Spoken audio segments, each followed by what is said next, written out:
Today we're going to continue our study in finance, particularly as it relates to annuities.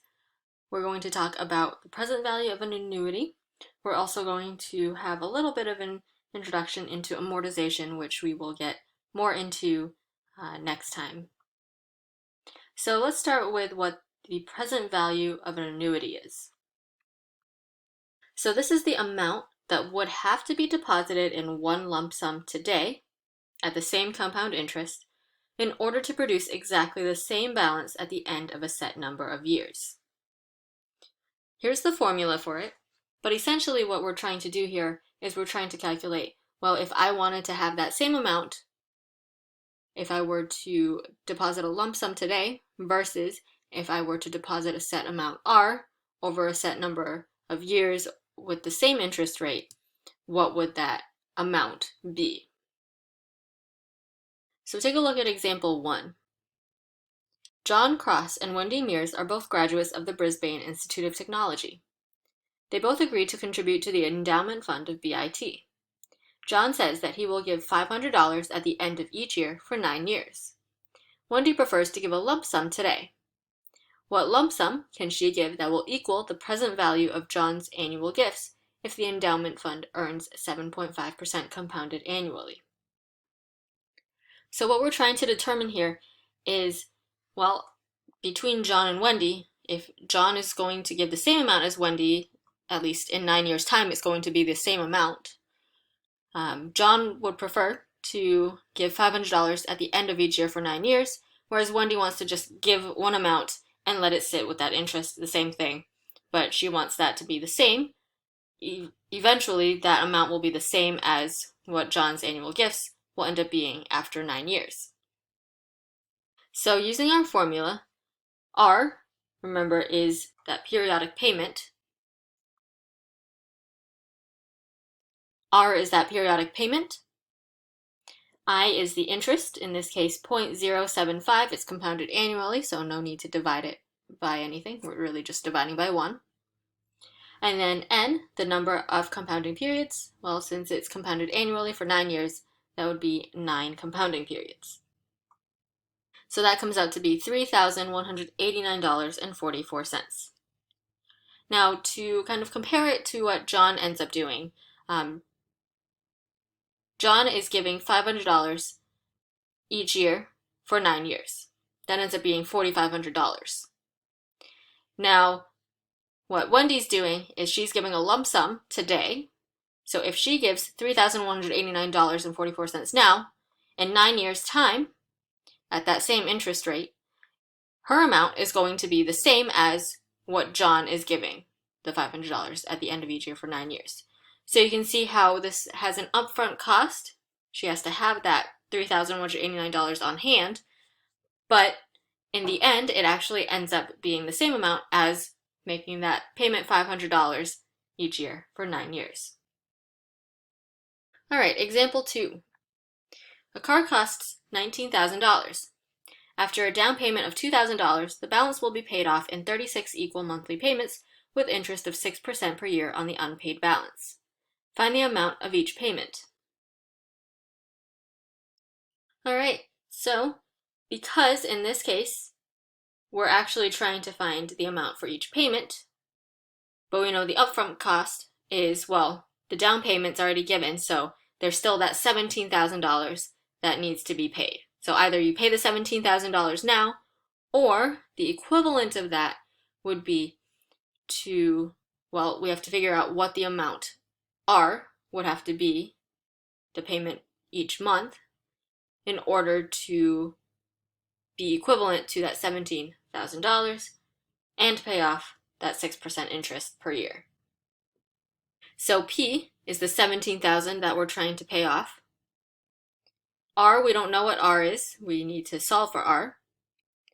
I is the interest per year, 0.06. But because this is compounded monthly, we have to divide this by 12. And then N is the number of payments, which in this case is 36.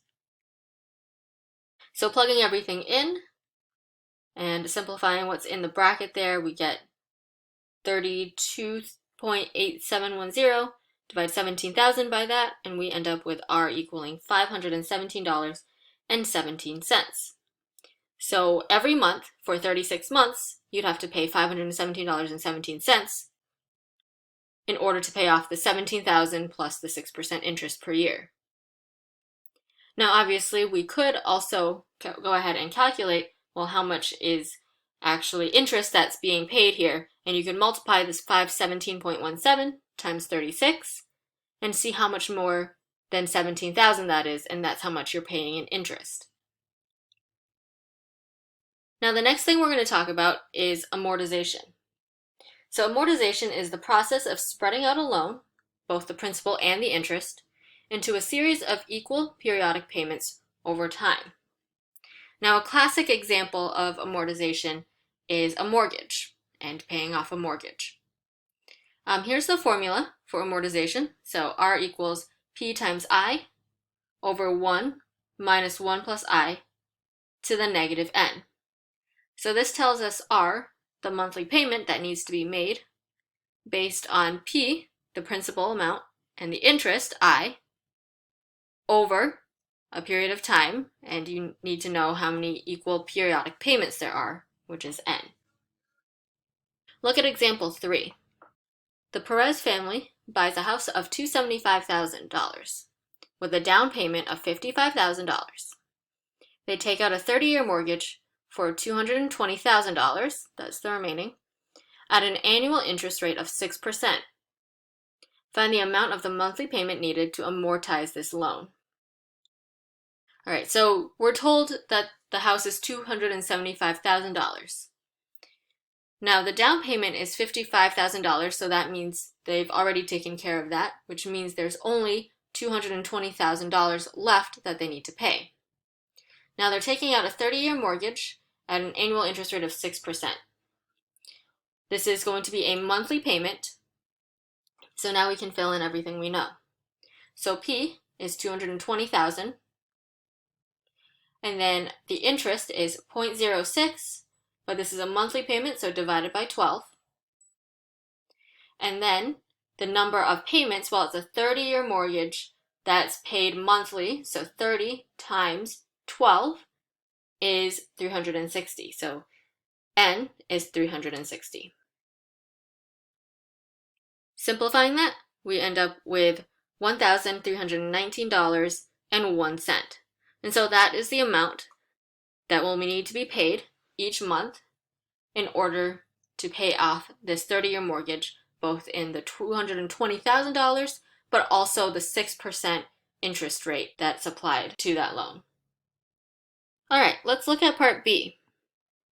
Find the total amount of interest paid when the loan is amortized over 30 years. Okay, well, we actually just found the amount that's paid each month. We know that this is paid every month for 30 years. So let's take that $1,319.01 and multiply it by the number of payments. That's 360. Multiplying that, we get $474,843.60. Now, how much was the loan, the mortgage, that was taken out? It was for $220,000. Subtracting that, you can see that this ends up being $254,843.60.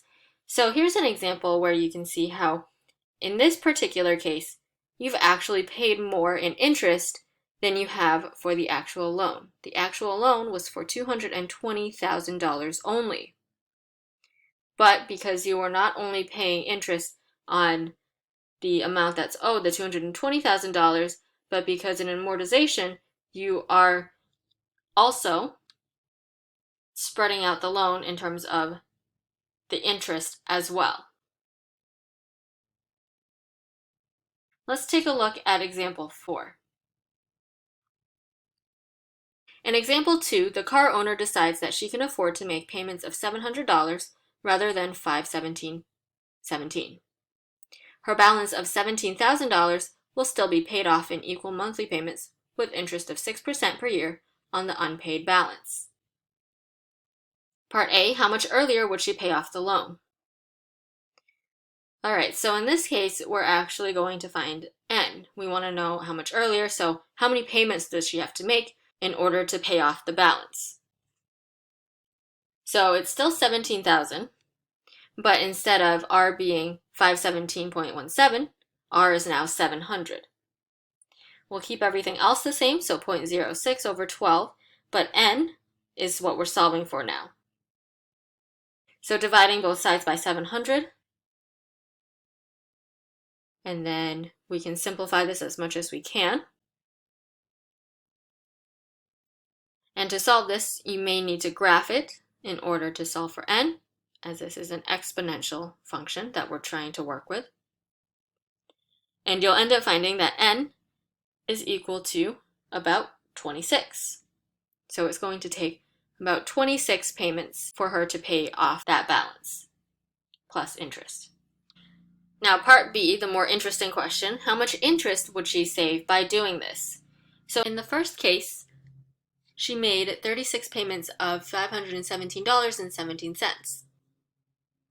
So just to be a little more accurate, I'm going to use the value that I had gotten in the calculation. So 517.1729367.